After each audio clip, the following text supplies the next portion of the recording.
Një banesë u përfshi nga flakët në fshatin Rapet rreth të Pukës duke lënë në qiell të hapur pjesëtarët e familjes së Mikael Gega. Flakët e mëdha që përfshin një herësh banesën e bën të pamundur që të shpëtonte diçka, ndërkohë që edhe ndërhyrja në kohë e zjarfikësve duket se nuk bëri të mundur shpëtimin e pasurisë së vetme të familjes Gega.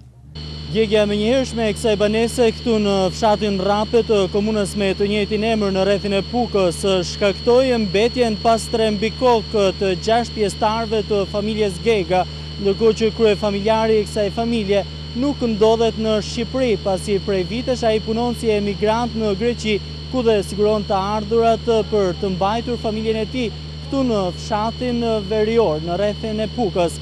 Pjesëtarët e kësaj familje përballë një situate të tillë tashmë të pamundur për të vepruar, kurse si mbeten në pritje të një ndihme konkrete, pasi në të kundërt ata do të mbeten në qiell të hapur. Nuk e di që me kallëzoj për zotë, jam kanë me berë. Malt, veç ku kanë marrë telefonat e sot djeg shtëpia, se ka disha me kallëzoj. A ka di kurrenti, sa kanë ndaj vathi berëve me dëshke, me zgjethe, me jashtë, me kosht, pa tjetër të këtë bënë e shkendi. Ajo, telekurrentit edhe i ka dhënë komplet shtëpisë. Shak ti me thonë një shkati. Si u kam beqë? Asë që nuk kam jetë, mundi 20 vjetë, se ka përnë u borë jam në emigracion, ka shku set këtë. I lutë në gjithë vetëm një mëni si jam me 4 fëmijë me disrogë s'madhe, ja këto dhe të flejë sëmë. Me disrogë, ja këto nuk dhe të shkoj kërkuj t'i banaborë, vetëm këto dhe t'i marë 4 fëmijë edhe dhe të flejë sëmë.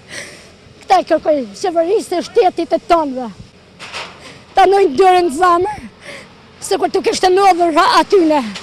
Në nojnë edhe për mos jam një grodë dhe burin e kam në emigracion të 20 vjetë për me bo këtë shpi. Ende nuk dihen shkaqet që sollën zjarrin e menjëhershëm, ndërkohë që familja Gega pret ndihmën e kujdo që mund t'i vinë ndihmë për të kaluar situatën që shkaktoi traumë tek 4 fëmijët e kësaj familje, të cilët përjetuan tmerrin e zjarrit që i la pas mbi kokë.